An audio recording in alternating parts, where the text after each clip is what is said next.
بسم الله الرحمن الرحيم. الحمد لله رب العالمين،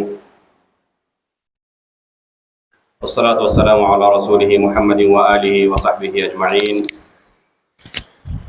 أشهد أن لا إله إلا الله وحده لا شريك له، وأشهد أن محمدا عبده ورسوله. يا أيها الذين آمنوا اتقوا الله حق تقاته ولا تموتن إلا وأنتم مسلمون. يا أيها الناس اعبدوا ربكم الذي خلقكم من نفس واحدة وخلق منها زوجها وبث منهما رجالا كثيرا ونساء، واتقوا الله الذي تساءلون به والأرحام إن الله كان عليكم رقيبا. يا أيها الذين آمنوا اتقوا الله وقولوا قولا سديدا يصلح لكم أعمالكم ويغفر لكم ذنوبكم، ومن يطع الله ورسوله فقد فاز فوزا عظيما. أما بعد،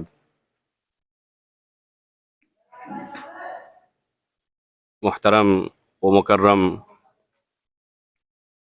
صدر مجلس،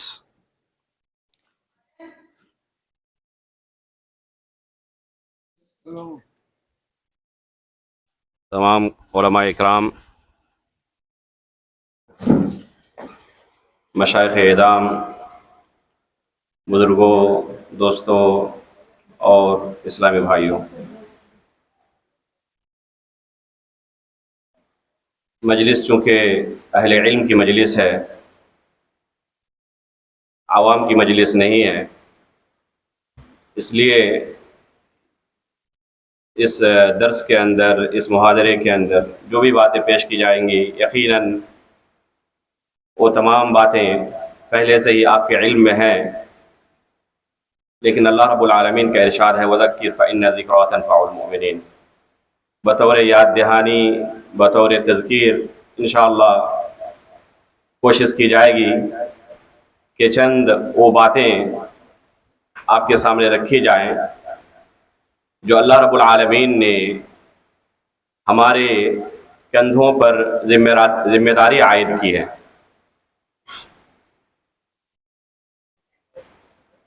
ہم نے جو راستہ چنا ہے، یہ راستہ کوئی آسان بھی نہیں اور کوئی معمولی بھی نہیں۔ اللہ رب العالمین کا ارشاد ہے ثم اورثنا الکتاب الذین اصطفینا من عبادنا، ہم وہ لوگ ہیں جن کو اللہ رب العالمین نے اپنی کتاب کا ہمیں وارث بنایا ہے۔ اللہ رب العالمین کے منتخب بندوں میں سے ہم ہیں۔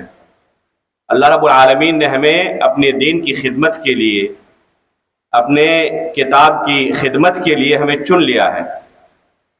اسی کو نبی کریم صلی اللہ علیہ وسلم نے ایک حدیث کے اندر بیان فرمایا ہے العلماء ورثۃ الانبیاء، کہ یہ علماء انبیاء کے وارث ہیں۔ اللہ رب العالمین نے شریعت نازل کی اور شریعت نازل کرنے کے ساتھ ساتھ انبیاء اکرام کو مبعوث فرمایا تاکہ لوگوں کو دین کی صحیح تعلیم دے سکیں، لوگوں کے لیے دین پر عمل کرنا آسان ہو، جو عام لوگ ہیں ان تک دین کی صحیح تطبیق صحیح طریقے سے پہنچ سکے۔ انبیاء اکرام کا سلسلہ منقطع ہو جانے کے بعد یہ علماء ہی ہیں جو اس مشن کو آگے بڑھاتے ہیں۔ اللہ رب العالمین نے قیامت تک اپنی کتاب کی، اپنی شریعت کی حفاظت کی ذمہ داری لی ہے۔ اس کا لازمی نتیجہ یہ ہے کہ علماء اکرام بھی قیامت تک زندہ رہیں گے، اس لیے کہ کتاب صرف لوگوں کی ہدایت کے لیے کافی نہیں ہے جب تک کہ اس کتاب کی تشریح، اس کتاب کی تفسیر لوگوں کے سامنے بیان نہ کی جائے۔ چونکہ اب انبیاء کرام آنے والے نہیں ہیں، یہ علماء ہی لوگوں کے سامنے مسائل کی تفسیر بیان کریں گے، لوگوں کو دین سکھائیں گے۔ اس لیے جب تک یہ شریعت موجود ہے تب تک علماء کرام بھی موجود رہیں گے۔ اس حساب سے ہماری ذمہ داری بہت بڑی ذمہ داری ہے۔ جہاں اللہ رب العالمین نے علم اور اہل علم کی بہت زیادہ فضیلت رکھی ہے، جن کے لیے مچھلیاں پانی کے اندر دعائیں کرتی ہیں، فرشتے پر بچھاتے ہیں، اللہ رب العالمین جن کے تعلق سے اپنے فرشتوں کے درمیان جن کا تذکرہ کرتا ہے، جن پر فخر کرتا ہے، تو ظاہر سی بات ہے کہ ان کا مقام و مرتبہ کافی اونچا ہے۔ علماء کرام نے علم اور اہل علم کی فضیلت پر مستقل کتابیں لکھی ہیں۔ آپ کو معلوم ہوگا علامہ ابن عبد البر رحمہ اللہ نے جامع بیان العلم و فضلہ کے نام سے ایک مستقل کتاب لکھی ہے۔ اسی طرح حدیث کی کتابوں میں، اکثر کتابوں میں کتاب العلم آپ کو ایک خاص کتاب ملے گی، اس نام سے ایک خاص کتاب ملے گی، اس میں علم کی فضیلت، اہل علم کی فضیلت بیان کی گئی ہے۔ تو یقیناً جہاں اس راستے پر چلنے کی بہت زیادہ فضیلت ہے، اسی قدر ذمہ داری بھی ہے۔ اگر ہم نے ان ذمہ داریوں کو صحیح طریقے سے ادا کیا تو یقیناً یہ بہت ہی بہترین راستہ ہے۔ وَمَنْ أَحْسَنُ قَوْلًا مِّمَّنْ دَعَا إِلَى اللَّهِ وَعَمِلَ صَالِحًا وَقَالَ إِنَّنِي مِنَ الْمُسْلِمِينَ، اس سے بہتر کوئی دوسرا راستہ نہیں ہو سکتا۔ اگر کوئی اس راستے پر چلے، لوگوں کو اللہ کے دین کی طرف بلائے، پہلے اس دین کا علم حاصل کرے اور صحیح دین کی دعوت و تبلیغ کرے، تو یہ بہت ہی بہترین راستہ ہے، اور اس سے اچھا راستہ دنیا کے اندر کچھ بھی نہیں ہے۔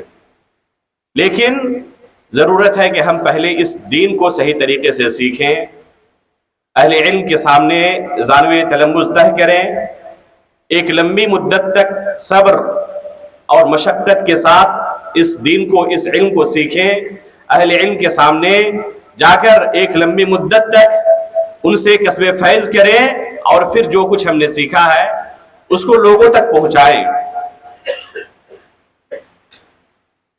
نیت کے اندر اخلاص کے مراتب بیان کرتے ہوئے علماء کرام نے بیان کیا ہے کہ ایک طالب علم اپنی نیت کے اندر کیسے مخلص ہو، اس کے لیے سب سے پہلے ضروری یہ ہے کہ وہ نیت کرے اپنے نفس سے جہالت دور کرنے کی، رفع الجہل عن نفسہ، کہ میں اس علم کو سیکھوں گا، اس کا مقصد کیا ہے کہ بہت سارے دین کے مسائل سے میں واقف نہیں ہوں، جاہل ہوں، مجھے اس شریعت کا علم نہیں ہے، تو علم حاصل کر کے سب سے پہلے میں اپنے نفس سے اپنی جہالت کو دور کروں گا، دین کو سیکھوں گا، اس کے بعد رفع الجہل عن الخلق، اس دین کو سیکھنے کے بعد دوسروں کو سکھاؤں گا۔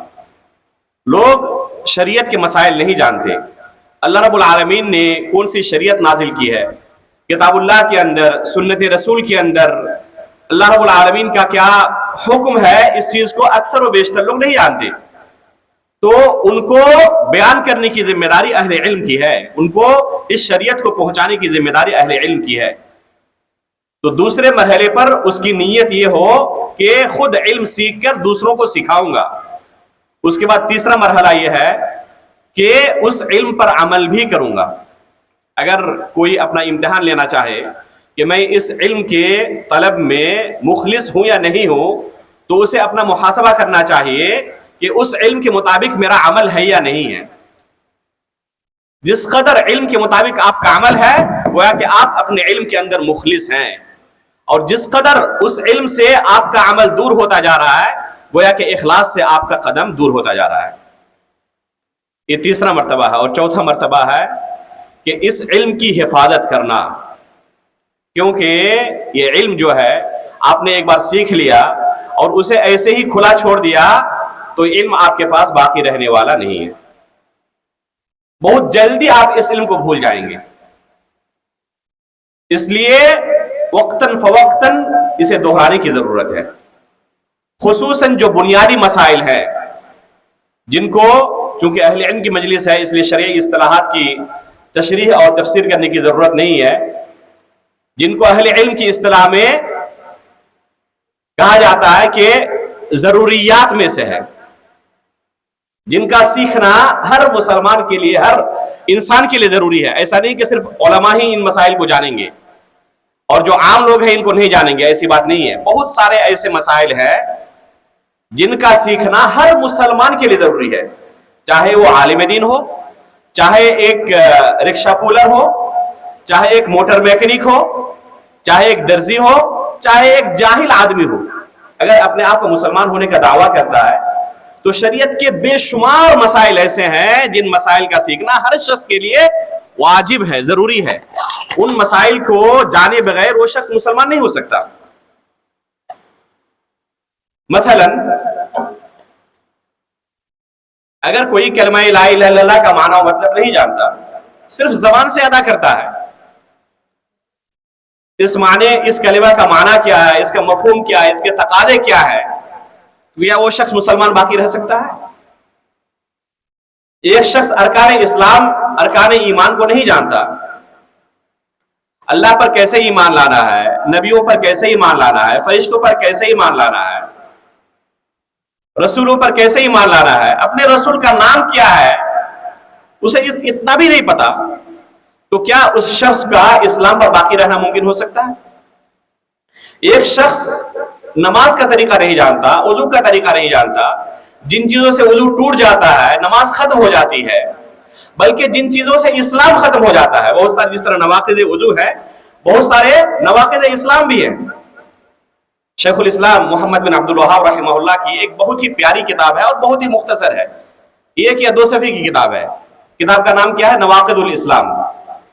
جس طرح نواقض وضو ہے نا کہ بہت سارے کام کرنے کی وجہ سے آپ کا وضو ٹوٹ جاتا ہے، اسی طرح بہت سارے اعمال ایسے ہیں جن کی وجہ سے اسلام ٹوٹ جاتا ہے، اسلام ختم ہو جاتا ہے۔ تو یہ بنیادی مسائل ہیں، ان مسائل کا جاننا، وضو کا طریقہ کیا ہے۔ اگر کوئی شخص کہے کہ مجھے وضو کا طریقہ نہیں پتا ہے، رمضان کے دن میں وہ کھائے پیے اور اس کو کہا جائے تم روزے سے نہیں ہو، کہیں روزے سے ہو لیکن کھا کیوں نہیں ہو، کہ مجھے نہیں پتا کہ روزے کی حالت میں کھانا پینا منع ہے، تو کیا کہا جائے گا؟ وہ مسلمان ہے؟ ان بنیادی مسائل کا سیکھنا صرف علماء کے لیے ضروری نہیں ہے، یہ ایسے مسائل ہیں جن کا سیکھنا ہر شخص کے لیے ضروری ہے۔ تو ان مسائل کی تعلیم دینا ان کو، یہ کن کی ذمہ داری ہے؟ علماء کی ذمہ داری ہے کہ علماء ان مسائل کی صحیح ان کو تعلیم دیں۔ تو نیت کے اندر مخلص ہونے کے یہ 4 مراتب ہوئے۔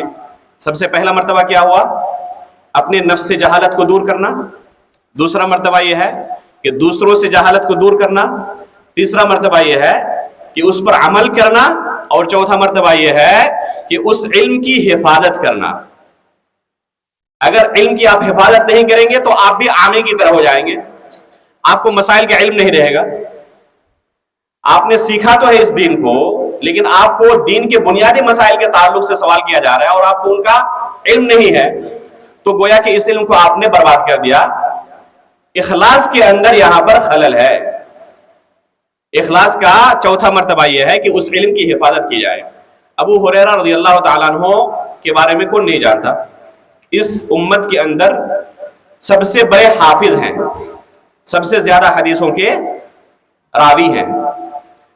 اللہ رب العالمین کی طرف سے ان کو غضب کا حافظہ ملا تھا، اور اللہ کے رسول صلی اللہ علیہ وسلم کی طرف سے ان کے لیے دعا تھی کہ اللہ ابو ہریرہ رضی اللہ تعالیٰ عنہ جو کچھ سنے احادیث ان کو یاد رہے، کبھی بھولے نہیں۔ اور اللہ کے رسول کی دعا معلوم ہی ہے، اللہ کے رسول مستجاب الدعوات ہے۔ اللہ کے رسول نے ان کے لیے خاص دعا کی تھی کہ اللہ ابو ہریرہ رضی اللہ تعالیٰ عنہ کا قوت حافظہ اتنا مضبوط کر دے کہ کچھ سنے تو وہ بھولے نہ، ان کو یاد رہ جائے۔ یہ انہوں نے درخواست کی تھی اللہ کے رسول سے، تو اللہ کے رسول نے ان کے لیے دعا کی تھی۔ اب غور کریں کہ ابو ہریرہ رضی اللہ تعالیٰ عنہ جن کی حافظے کا یہ حال ہے، اللہ کی طرف سے قوت حافظہ بھی زبردست ملا ہوا ہے، اللہ کے رسول کی طرف سے ان کے لیے خصوصی دعا ہے، اور خود وہ کہتے تھے کہ کوئی چیز میں سنتا ہوں اللہ کے رسول سے تو بھولتا نہیں ہوں۔ ایک مرتبہ سن لیتے تھے تو نقش ہو جاتا تھا، پتھر کی طرح، پتھر کی لکیر کی طرح بن جاتا تھا۔ اس کے باوجود خود فرماتے ہیں اپنے بارے میں کہ میں نے اپنی رات کو 3 حصوں میں تقسیم کیا ہوا تھا، ایک حصہ سونے کے لیے، ایک حصہ اللہ رب العالمین کی عبادت کے لیے، اور ایک حصہ اپنے علم کے مراجعے کے لیے۔ جو حدیث اللہ کے رسول سے سنتا ہوں، جو شریعت اللہ کے رسول سے سیکھتا ہوں، اس علم کی حفاظت کے لیے، مراجعے کے لیے ایک حصہ رات کا میں نے خاص کیا ہوا تھا، کہ تاکہ یہ علم بھول نہ جاؤں، ذہن سے اوجھل نہ ہو جائے، کہیں اس دل سے اچٹ نہ جائے۔ اس وجہ سے میں نے اپنے رات کا ایک حصہ خاص کیا ہوا تھا علم کی حفاظت کے لیے، علم کے مراجعے کے لیے۔ اگر ابو ہریرہ رضی اللہ تعالیٰ عنہ کو اس چیز کی ضرورت محسوس ہو کہ اس علم کا مراجعہ ہمیشہ کرنے کی ضرورت ہے ورنہ ہم بھول سکتے ہیں، تو ہم اور آپ کو کتنی ضرورت پڑ سکتی ہے۔ اس لیے اگر کوئی اس خوش فہمی میں ہے کہ ہم نے مدرسے کی زندگی میں 8 سال 10 سال کا عرصہ لگایا ہے، الحمدللہ اس کے بعد ہم عالم ہو چکے ہیں. حالانکہ یہ لفظ عالم کی اصطلاح بہت یعنی بڑا لفظ ہے یہ، اور عموماً بر صغیر کے اندر اس لفظ کا صحیح استعمال نہیں کیا جاتا. ہر وہ شخص جو مدرسے سے فارغ ہو اس کے لیے عالم کا لفظ استعمال کر دیا جاتا ہے. حالانکہ عالم عرب کے اندر جو حقیقت میں بڑے علماء ہیں وہ بھی اپنے لیے ڈرتے ہیں اس لفظ کو استعمال کرنے سے. وہ اپنے آپ کو طالب علم کہتے ہیں. استاد محترم شیخ سلیمان الرحیلی حفظہ اللہ، جو اس زمانے میں پوری دنیا میں ایک مشہور فقیہ ہیں، وہ کہتے ہیں میں اپنے لیے جائز نہیں سمجھتا کہ میرے لیے کوئی لفظ عالم استعمال کرے، اور کہتے ہیں کہ یہ تواضع کی بنا پر نہیں کر رہا ہوں. حقیقت میں لفظ عالم اتنا بڑا لفظ ہے کہ ہم جیسے طلبہ علم کے لیے مناسب نہیں ہے کہ یہ لفظ عالم استعمال کیا جائے. تو ہم لوگ کیا سمجھتے ہیں کہ مدرسے کے اندر ہم نے 8 سال گزار لیا، ہم کو سند فراغت مل گئی ہے، اب ہمیں اس علم کو دوبارہ دیکھنے کی ضرورت نہیں ہے. آخری مرتبہ ہم نے کب دیکھا تھا؟ جب امتحان دینا ہوا تھا دورہ حدیث میں. بہت سارے لوگوں کا خیال ہے اس کے بعد انہوں نے کبھی اٹھا کر اور ان مسائل کو دیکھا ہی نہیں. تو ضرورت ہے اخلاص کا. ایک مرتبہ یہ بھی ہے کہ جو علم آپ نے حاصل کیا ہے اس کا بیچ بیچ میں مراجعہ کرتے رہے تاکہ اس علم کو آپ نہ بھول جائیں. یہ ذمہ داری اللہ رب العالمین نے ہمارے اوپر عائد کی ہے. اس ذمہ داری کو کما حق اگر ہم ادا کر سکیں تو بہت بڑی فضیلت ہمارے لیے اللہ رب العالمین نے رکھی ہے. لیکن اگر ہم نے اس ذمہ داری سے کوتاہی برتی، اس کا حق ادا نہیں کیا، تو اسی طرح یہ علم ہمارے لیے وبال جان بھی بن سکتا ہے. یہ دو دھاری تلوار کی طرح ہے. اس لیے میں مشورہ دیتا ہوں کہ علماء کرام وقتاً فوقتاً 2 کتابوں کا بیچ بیچ میں مراجعہ کرتے رہے. ہر 5-6 مہینے کے بعد کم از کم ایک مرتبہ ان 2 کتابوں میں سے ایک کتاب کو تو کم از کم ضرور پڑھ لیں. پہلی کتاب ہے علامہ خطیب بغدادی رحمہ اللہ کی اقتداء العلم علی العمل. بہت مختصر کتاب ہے، ایک دن کے اندر آپ ختم کر سکتے ہیں. اگر کوئی 2-3 گھنٹے لے کر بیٹھ جائے تو 2-3 گھنٹے کے اندر ہو سکتا ہے ختم کر لیں. بہت مختصر کتاب ہے اقتداء العلم علی العمل. علامہ البانی رحمہ اللہ کی تحقیق سے یہ کتاب چھپی ہوئی ہے، اور ہو سکتا ہے کہ کسی نے ترجمہ بھی کر دیا ہو. ترجمہ اگر نہ بھی ہو پھر بھی بہت آسان ہے. نصوص ہیں سلف صالحین کے کہ جو علم ہم نے حاصل کیا ہے اس کا تقاضا کیا ہے. جب آپ اس کتاب کو پڑھیں گے تو آپ کو اپنی ذمہ داری کا احساس ہوگا کہ کیا ہم نے اپنے کندھے پر ذمہ داری اٹھائی ہے. یہ ذمہ داری معمولی نہیں ہے، اس ذمہ داری کے مطابق عمل کرنا ضروری ہے. اس لیے اس کتاب کو وقتاً فوقتاً پڑھتے رہیں. اقتداء العلم العمل خطیب بغدادی رحمہ اللہ کی. دوسری کتاب ہے تعظیم العلم شیخ صالح بن عبداللہ بن حمد العثیمی حفظہ اللہ کی. تعظیم العلم کتاب کا نام ہے تعظیم العلم شیخ صالح بن عبداللہ بن حمد العثیمی حفظہ اللہ کی. دونوں میں سے کوئی ایک کتاب پڑھنے کافی ہے. اس سے کیا ہوگا؟ آپ اپنے مقصد سے بھٹکیں گے نہیں. آپ اپنے مقصد سے بھٹکیں گے نہیں.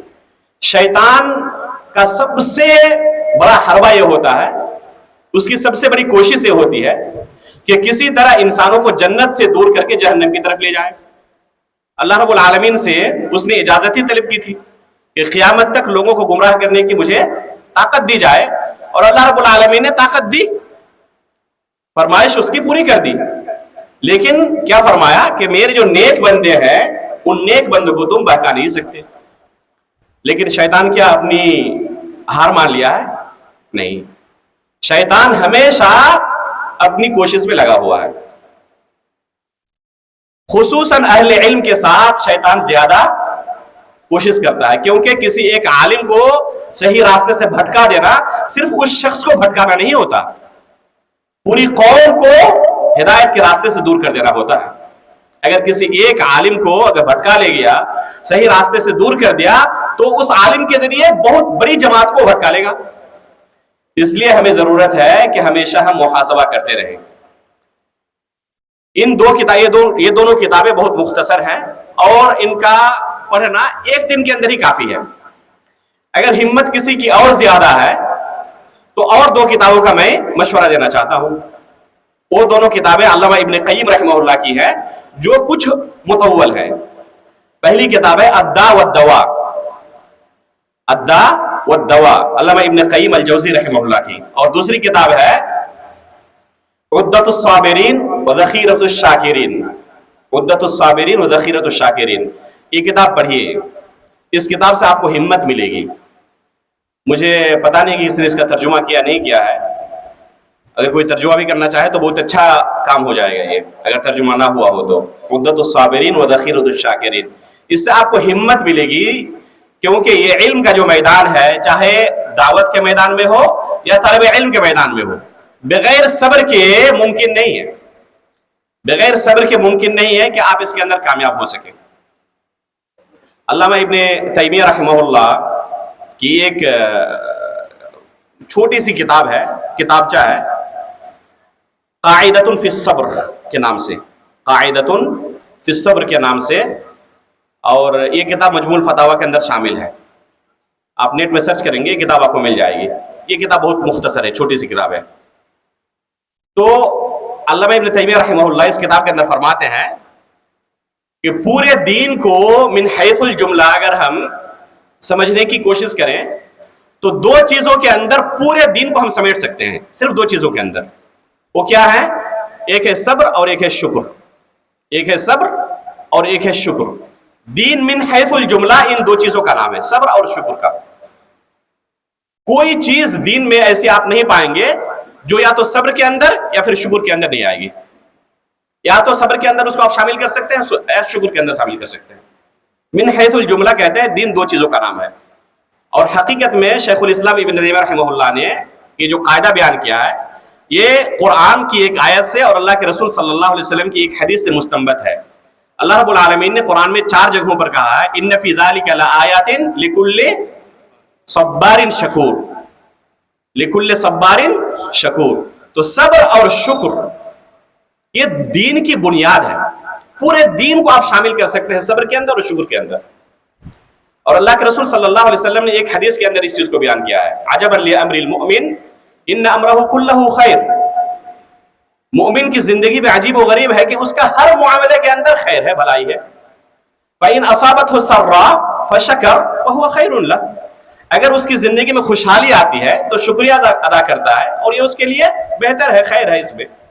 وإن أصابته ضراء فصبر فهو خیر لہ، اور اگر اس کی زندگی میں تکلیف آتی ہے، کوئی مصیبت آتی ہے، مشقت آتی ہے، تو اس وقت وہ صبر کرتا ہے اور یہ اس کے لیے بہتر ہے۔ وَلَيْسَ ذَلِكَ إِلَّا لِلْمُؤْمِنِ، اور یہ معاملہ ایک مومن کے علاوہ کسی دوسرے کی زندگی میں نہیں آتا۔ تو گویا کہ قرآن کی ان آیتوں کے اندر اور اللہ کے رسول صلی اللہ علیہ وسلم نے اس حدیث کے اندر پورے دین کو صبر اور شکر کے اندر شامل کر دیا ہے۔ اس لیے جس راستے پر ہم نکلے ہیں، اس راستے کے لیے سب سے بڑی ضرورت ہمارے لیے کیا ہے کہ صبر کا دامن نہ چھوڑیں۔ مختلف موقعوں پر آپ کو صبر کی ضرورت پڑے گی۔ آپ اگر طالب علم کے راستے میں ہیں تب آپ کو صبر کی ضرورت ہے، والدین کو چھوڑنے کے لیے صبر چاہیے۔ مدرسے کی زندگی کوئی عیش و عشرت کی زندگی نہیں ہوتی، گھر کے اندر لذیذ کھانے ہوتے ہیں، مدرسے کے اندر جو کھانے کا معیار ہے آپ ہر کوئی جانتا ہے۔ استاد کے سامنے بیٹھنے اور استاد کی ڈانٹ ڈپٹ پر صبر کرنا، اس علم کو حاصل کرنے پر صبر کرنا، مسلسل راتوں راتوں جاگنا اس علم کے لیے، اس پر صبر کرنا، پھر اس علم کی حفاظت کے لیے صبر کرنا۔ لوگوں کے سامنے پہنچانے جائیں گے تو ظاہر سی بات ہے کہ آپ امر بالمعروف و نہی عن المنکر کا فریضہ انجام دیں گے تو لوگ قبول نہیں کر لیں گے آسانی کے ساتھ۔ یہ گلاب کا پھول نہیں ہے بلکہ کانٹوں کا سیج ہے۔ قدم قدم پر آپ کو طعنے ملیں گے، آپ کو لوگ گالیاں دیں گے، موقع ایسا بھی آ سکتا ہے کہ آپ کے ساتھ ہاتھا پائی کرے، آپ کو جسمانی تکلیف پہنچائے۔ اللہ کے رسول صلی اللہ علیہ وسلم نے، بعض صحابہ کرام نے، خباب بن ارت رضی اللہ تعالیٰ عنہ اور بعض دوسرے صحابہ کرام نے جب شکایت کی کہ اللہ کے رسول اللہ کی مدد کب آئے گی، اللہ رب العالمین کی طرف سے وعدے ہم نے کافی سن لیے کہ الا ان نصر اللہ قریب، اللہ کی مدد قریب ہے، قریب ہے، ہم تو سن رہے ہیں، لیکن کب آئے گی وہ مدد؟ تو اللہ کے رسول نے کیا فرمایا کہ تم سے پہلے کے جو انبیاء کرام گزرے ہیں، جو ان کی قومیں گزری ہیں، ان کے اوپر ان سے زیادہ مصیبتیں نازل ہوئی تھی، یہاں تک کہ بعض انبیاء ایسے ان کے اندر آئے جن کو ان کی قوموں نے قتل کر ڈالا، آرے سے 2 ٹکڑا کر دیا۔ لیکن اس کے باوجود اللہ رب العالمین کا دین غالب ہو کر رہا. یہ دین مغلوب ہونے کے لیے نہیں آیا ہے، لیکن اس دین کو غالب کرنے کے لیے صبر کی ضرورت ہے. اگر صبر کا دعوت ہم نے چھوڑ دیا کہ لوگوں کے طعنے ہم برداشت نہیں کر سکتے، ہم چاہتے ہیں کہ ہم نے کوئی بات کہی فوراً لوگ ہاتھوں ہاتھ قبول کر لیں، تو ظاہر سی بات ہے کہ ایسا ہونے والا نہیں ہے. جو لوگ اس میدان سے جڑے ہوئے اچھی طرح جانتے ہیں، خصوصاً نہیں عن المنکر کا جو معاملہ ہے بہت ہی صبر آزما ہے. ایک شخص بدعت کے اندر، کسی منکر کے اندر یا کسی شرکی عمل کے اندر مبتلا ہے اور اس کو وہ نیکی کا کام سمجھ رہا ہے. ایک شخص تعویذ لگا ہوا ہے، آپ چاہتے ہیں کہ وہ تعویذ اتار کے پھینک دے آپ کی بات پر، تو ظاہر سی بات ہے کہ وہ اتنی آسانی سے پھینکنے والا نہیں ہے، بلکہ الٹے وہ آپ کو قائل کرنے کی کوشش کرے گا کہ آپ بھی لگا لیں. آپ اگر زبردستی کریں گے تو ظاہر سی بات اس کا نتیجہ اچھا نہیں ہوگا. اس لیے امر بالمعروف و نہی عن المنکر کے درجات ہیں اور اس کے اصول و ضابطے ہیں. ایک داعی کو ان اصول و ضوابط کا علم ہونا بہت ہی ضرورت ہے، بہت ہی ضروری امر ہے. اگر ایک داعی کے پاس امر بالمعروف و نہی عن المنکر کی اصول و ضوابط کا علم نہیں ہے تو بسا اوقات فائدہ کرنے سے زیادہ نقصان کر دیتا ہے. اور ایسا ہم بسا اوقات دیکھتے بھی ہیں کہ کوئی دعوت پیش کرنے کے لیے گیا، نتیجہ جو اچھا آنے والا تھا اس سے کہیں برا نتیجہ ہو گیا. اکثر و بیشتر حالات میں آپ پائیں گے کہ امر بالمعروف و نہی عن المنکر کے جو اصول و ضوابط ہیں، داعی نے ان اصول و ضوابط کی پابندی نہیں کی ہے، اس وجہ سے یہ پریشانیاں لاحق ہوئی ہے. اگر ان اصول و ضوابط کی انہوں نے پابندی کی ہوتی تو یہ پریشانی ہو سکتا ہے کہ اس طرح نہ ہوتی. اس لیے دعات کی ٹریننگ کی ضرورت ہے. علم کے ساتھ ساتھ آپ نے علم حاصل کیا، سب سے پہلا مرحلہ تو یہی ہے کہ ٹھوس علم آپ حاصل کریں. حقیقت میں منکر کیا ہے، معروف کیا ہے، اس چیز کو پہلے آپ جانیں. ایسا نہ ہو کہ حقیقت میں منکر ہو ہی نہ اور آپ اس کو منکر سمجھ بیٹھے اور اس کے ازالے کی کوشش کرنے لگے. ایسا بہت دفعہ ہوتا ہے.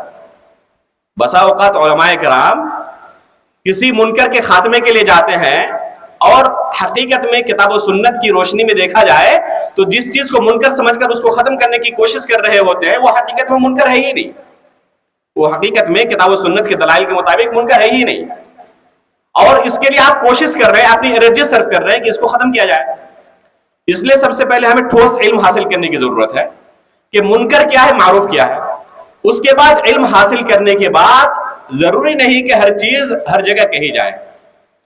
اس کو کب کہنا ہے، کس موقع پر کہنا ہے، کن کے سامنے کہنا ہے، کن کے سامنے کس اسلوب میں کہنا ہے، یہ بہت ضروری ہے. مسجد نبوی کے بغل میں ایک میوزیم ہوا کرتا تھا، قرآن کریم میوزیم.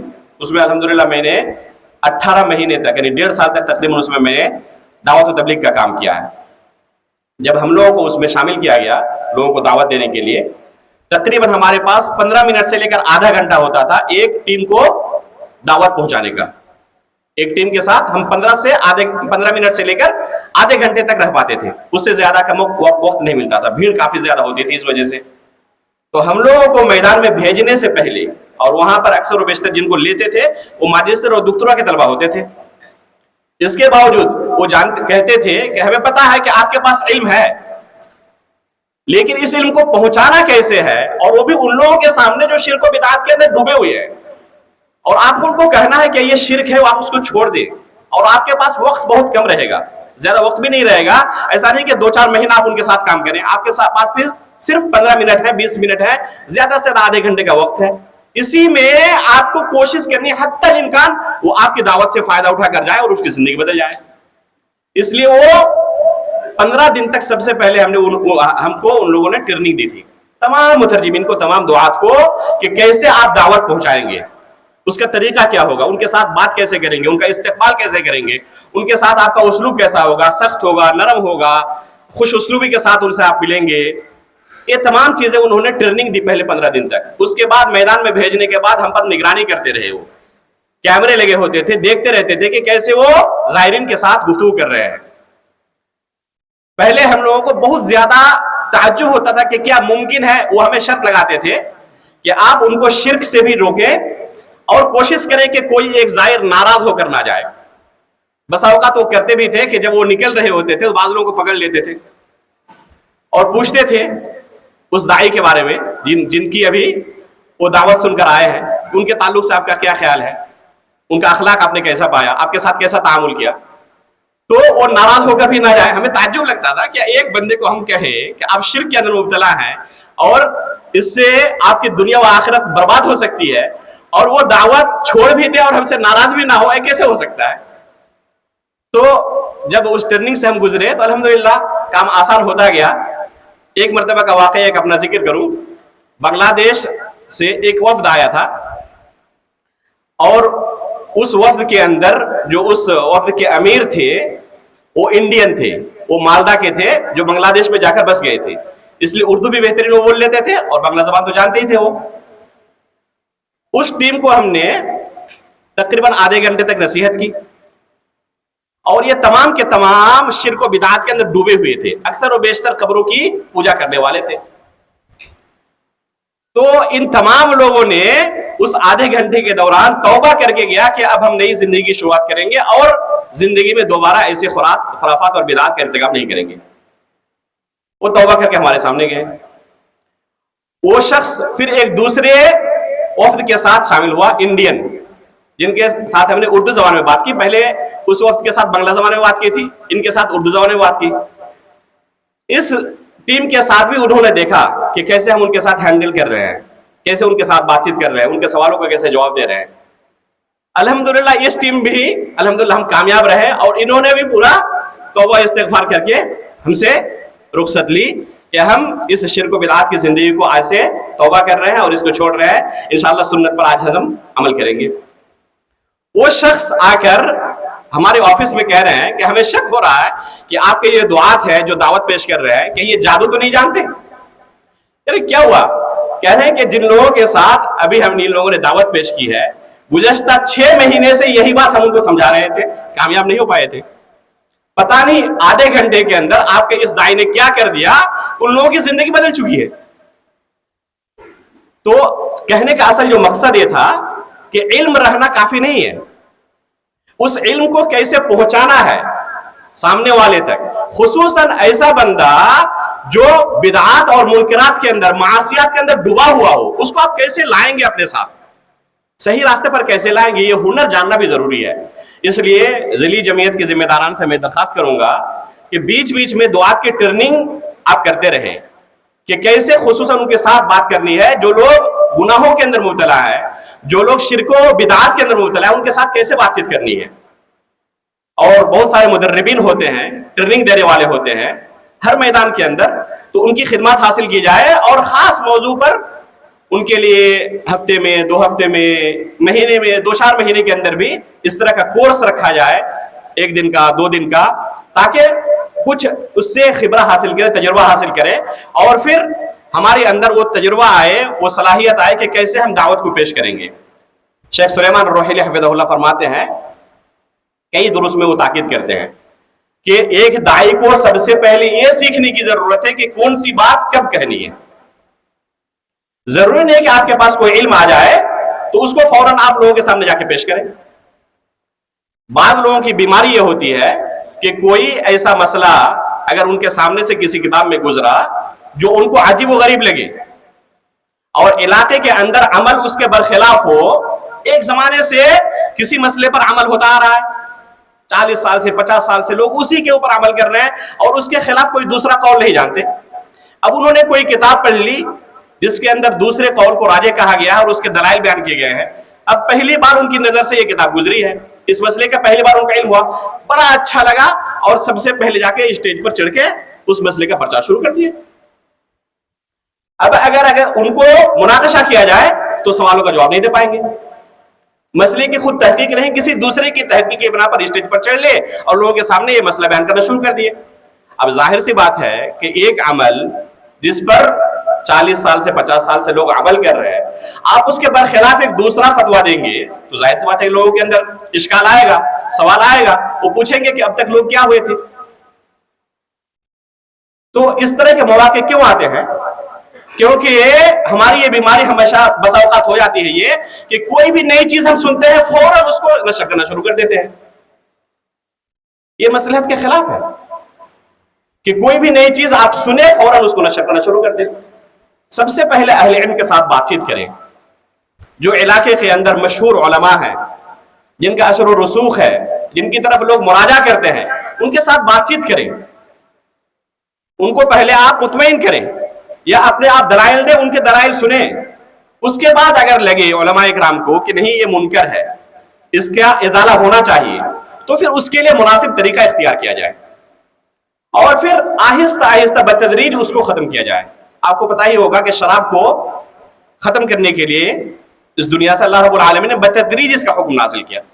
اس میں ہمارے لیے درس ہے کہ بعض مسائل ایسے ہوتے ہیں جو لوگوں کے اندر اس قدر رچے بسے ہوتے ہیں کہ ان کو اگر اس کے برخلاف کچھ بھی کہا جائے تو برانگیختہ ہونے کا ڈر ہے، اور پھر اس کے پاداش میں وہ بہت سارے ایسے اعمال جن کی طرف راغب ہو رہے تھے ان سے متنفر ہو سکتے ہیں۔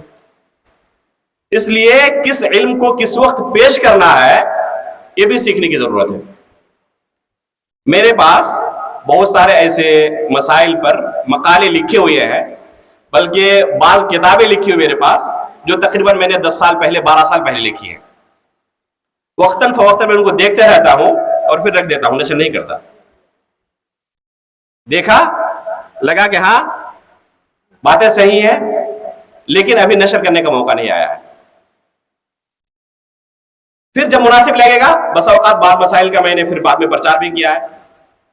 بعض مسائل ایسے بھی ہوئے تھے جن کا 5 سال 6 سال 7 سال تک صبر کیا، اس کے بعد اس کو لوگوں کے سامنے آہستہ آہستہ بتدریج رکھنا شروع کیا۔ اس کا نتیجہ میں نے بہت اچھا محسوس کیا۔ اگر اسی وقت فوراً لوگوں کے سامنے لاتا تو فتنہ ہی کھڑا ہو سکتا تھا۔ تو ضروری نہیں ہے کہ کوئی مسئلے کسی مسئلے کا آپ کو علم ہو جائے تو فوراً لوگوں کے سامنے آپ اس کو بیان کرنا شروع کر دیں۔ انتظار کریں۔ دعوت و تبلیغ کے اصول و ضابطے ہیں۔ سب سے پہلے دعوت و تبلیغ کے لیے آپ کو الاہم فالمہم کا اصول اپنانا پڑے گا۔ لوگوں کے لیے سب سے اہم چیز کون سی ہے، وہاں سے آپ شروعات کریں۔ ان مسائل کا زیادہ سے زیادہ لوگوں کے سامنے چرچا کریں۔ توحید کے مسائل ہیں، ایمان کے مسائل ہیں۔ امام بخاری رحمہ اللہ نے صحیح بخاری کی شروعات کس سے کی ہے؟ کتاب الوحی سے، اس کے بعد کتاب الایمان سے۔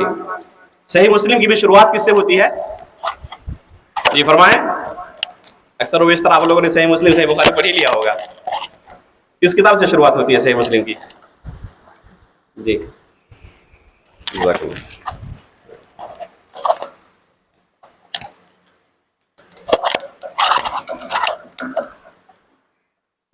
کتاب الایمان سے صحیحین کی شروعات ہوتی ہے۔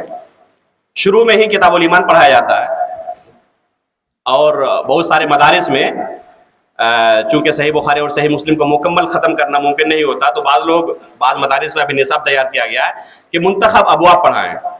تو میں مشورہ دیتا ہوں کہ صحیح مسلم سے آپ منتخب اگر ابواب پڑھانا چاہتے ہیں تو کتاب الایمان کو اور کتاب الامارہ کو اور مقدمے کو، صحیح مسلم کا مقدمہ، کتاب الایمان اور کتاب الامارہ، ان 3 کتابوں کو ختم نہ کریں۔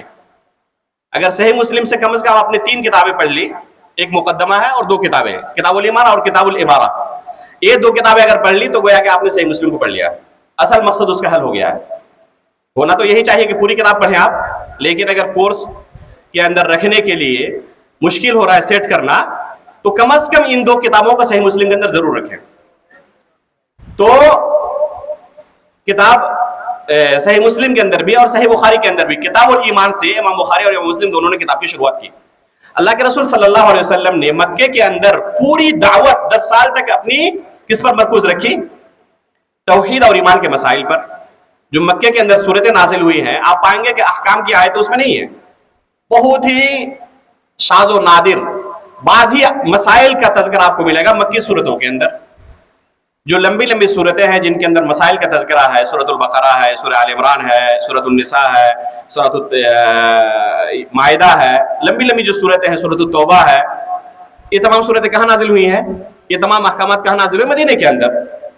تو اللہ کے رسول صلی اللہ علیہ وسلم نے شروع میں صرف توحید اور ایمان کے مسائل سمجھانے میں ہی تقریباً 10 سال کا عرصہ گزارا ہے۔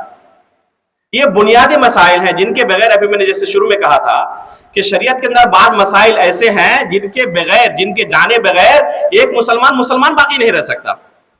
تو ان مسائل کا ظاہر سی بات ہے کہ چرچا کرنا بہت زیادہ ضروری ہے، بکثرت چرچا کرنا ضروری ہے۔ آپ خود جائزہ لیں کہ آپ نے خود اپنے دروس میں یا دوسرے علماء نے جن کے دروس میں یا جن جلسوں اور کانفرنسوں میں آپ نے شرکت کی ہے، کتنے جلسوں میں اور کتنے دروس میں آپ نے ارکان ایمان پر درست سنے ہیں؟ فرشتوں پر ایمان کیسے لانا ہے؟ اگر اکثر و بیشتر عوام کو پوچھے تو میرا اپنا جو تجربہ رہا ہے، تقریباً 99% لوگ نہیں جانتے کیسے فرشتوں پر ایمان لانا ہے، کتابوں پر کیسے ایمان لانا ہے، الایمان بالکتب، الایمان بالرسل، رسولوں پر کیسے ایمان لانا ہے، اکثر و بیشتر لوگ نہیں جانتے. کیا ان مسائل کا بیان کرنا ہم پر ضروری نہیں ہے؟ یہ بنیاد ہے نا، یہ بنیاد ہے. میرا اپنا تجربہ یہ ہے، جب اسی میوزیم میں معرض القرآن میں، جس کا بھی میں نے تھوڑی دیر پہلے تذکرہ کیا، شروع میں ان سے سوال کرتا تھا کہ ایمان کے ارکان کتنے ہیں. چونکہ معرض القرآن تھا، قرآن کریم ایگزیبیشن تھا وہ، اور یہ ایمان بالکتب کے اندر ایک جز ہے قرآن پر ایمان لانا. تو میں ان سے سوال کرتا تھا کہ ایمان کے ارکان کتنے ہیں، صرف عدد آپ بتا دیں. 50% لوگ عدد ہی نہیں بتا پاتے تھے. لوگوں کو ایمان کے ارکان کتنے ہیں عدد کا ہی علم نہیں ہے. چیزائے کی تفصیل کا علم ہو کہ پہلا رکن کیا ہے، دوسرا رکن کیا ہے، تیسرا رکن کیا ہے، اس طرح 6 ارکان بتا دیں، نام بتا دیں، ایسے بہت کم لوگ ہیں. 50% لوگ آپ کو ایسے ملیں گے عوام میں سے جو عدد کے تعلق سے بھی ناواقف ہیں. اگر کسی نے بیان کر بھی دیا کہ 6 ارکان ہے تو آپ پوچھیں کہ کیا کیا ہے، تو ان میں سے آدھے لوگ کیا کیا ہے نہیں بتا پائیں گے. جو لوگ بتا بھی دیں گے کہ ایمان باللہ وبالملائکہ وبالکتب 6 ارکان کا بتا دیا جنہوں نے، ان کو آپ تفصیل پوچھیں کہ ملائکہ پر ایمان کیسے لانا ہے، اللہ رب العالمین پر ایمان کیسے لانا ہے، اللہ رب العالمین کے تعلق سے بنیادی چیزوں کا آپ سوال کریں نہیں بتا پائیں گے. میں نے خود تجربہ کیا ہے، بہت سارے لوگوں سے سوال کیا ہے کہ اللہ تعالیٰ کہاں ہے. یہ ایسا سوال ہے جس کے ذریعے اللہ کے رسول صلی اللہ علیہ وسلم نے ایک لونڈی کا امتحان لیا تھا کہ وہ کافرہ ہے یا مسلمان ہے. اب سوچیں کہ یہ کس درجے کا سوال ہے. اس سوال کے ذریعے یہ فرق ہو سکتا ہے کہ بندہ مسلمان ہے یا کافر ہے. میں نے بہت سارے مسلمانوں کو سوال کیا یہ کہ اللہ تعالیٰ کہاں ہے، اور افسوس کی بات یہ ہے کہ اس سوال کا جواب بہت سارے مسلمانوں نے غلط دیا ہے. اب سوچیں کہ یہ کتنا بڑا خلل ہے. ہمارے گھر کے بغل میں ایک خاتون ہے، عمر تقریباً 50 سے زیادہ ہوگی، کئی بچے ہیں ان کے. ماہ رمضان میں ہمارے گھر ایک دن آئی اور کہہ رہی ہیں کہ میں حالت حیض میں ہوں لیکن روزے سے ہوں. ان کو کہا گیا کہ حالت حیض میں روزہ رکھنا جائز نہیں ہے. کہنے کہ آج تک تو میں نے ہمیشہ رکھا، اب تک تو مجھے کسی نے نہیں بتایا تھا کہ حالت حیض میں روزہ رکھنا منع ہے. اب آپ سوچیں کہ یہ خاتون 50 سال کی عمر اگر تجاوز کر چکی ہے اور اس کو اس بنیادی مسئلے کا علم نہیں ہے کہ حالت حیض میں روزہ رکھنا جائز نہیں ہے، تو یہ خلل اس خاتون کا ہے یا ہمارا خلل ہے؟ یہ ظاہر سی بات ہے کہ ہمارے دعوت کے اندر خلل ہے، بہت بڑا خلل ہے یہ، کہ اہم جو چیزیں ہیں ان سے شروعات ہمیں کرنی چاہیے تھی، اور اکثر و بیشتر اپنے دروس میں، اپنے جلسوں میں ان چیزوں کا تذکرہ کرنا چاہیے تھا. لیکن ہم نے ان مسائل کا تذکرہ بہت کم کیا ہے یا نہیں کیا ہے، ایک دم نہ کے برابر. اکثر و بیشتر آپ پورے سال بھر کے جلسوں کی ریکارڈنگ آپ دیکھ لیں، گزشتہ سال کے جتنے جلسے ہوئے ہیں گمانی علاقے کے اندر، پاکوڑ اور صاحب گنج کے اندر، آپ پوری ریکارڈنگ دیکھ لیں کہ کن موضوعات پر جلسے ہوئے ہیں. آپ پائیں گے کہ اکثر و بیشتر وہ مسائل جن کا تذکرہ ہوا ہے وہ زمانے بھر سے وہی مسائل ہو رہے ہیں، اور ان میں سے بہت سارے مسائل ایسے بھی ہوں گے جو علماء اہل حدیث کے اندر اختلاف ہے. احناف اور بریلویوں اور دوسرے لوگوں کے ساتھ نہیں، علماء اہل حدیث کے اندر اختلاف ہے. بعض علماء اہل حدیث کہتے ہیں کہ یہ جائز ہے، بعض کہتے ہیں کہ نہیں یہ جائز نہیں ہے. ایسے مسائل پر اکثر و بیشتر ہماری انرجی صرف ہوتی ہے. میں یہ نہیں کہتا کہ یہ غیر ضروری ہے، قطعاً حاشا وکلا، کبھی یہ نہیں کہتا. ان کو میں ان کی اہمیت نہیں گھٹا رہا ہوں. یقیناً یہ علم کا ایک باب ہے اور علماء کرام کو اس پر بھی کام کرنا چاہیے، لیکن اس سے کہیں زیادہ اہم ہے کہ جو مسائل جن کے بغیر اسلام اور کفر کا مسئلہ آ جائے، جن کے بغیر ایک شخص مسلمان باقی نہ رہ سکے. ابھی میں نے خطبہ مسنونہ کے اندر جو آیت پڑھی ہے، وَلَا تَمُوتُنَّ إِلَّا وَأَنْتُمْ مسلمون، یہ ہر شخص کی ذمہ داری ہے، صرف علماء کی ذمہ داری نہیں ہے. یہ ہر شخص کے ساتھ اللہ تعالیٰ نے خطاب کیا ہے. اس دنیا سے رخصت ہوتے وقت کم از کم مسلمان ہو کر تو رخصت ہو. اب ایسے مسائل جن کے بغیر اسلام خطرے میں پڑ جائے، ان مسائل کا ان کو علم نہ ہو اور ان کو کبھی چرچا نہ کیا جائے ان کے سامنے، تو ظاہر سی بات ہے کہ دعوت کے اندر بہت بڑا خلل ہے. یہ ہمیں نظر ثانی کرنے کی ضرورت ہے ان مسائل کے اندر. یہ ایک باب ہوا. دوسرا باب یہ ہے کہ بہت سارے فتنے نت نئے جنم لیتے رہتے ہیں. وقت کے متعلق آپ تنبیہ کر دیا کریں، اس لیے کہ بولتے وقت احساس نہیں رہتا کہ کتنا وقت گزر چکا ہے. ٹھیک ہے، مجھے بتا دیں کہ پہلے ابھی وقت ہے.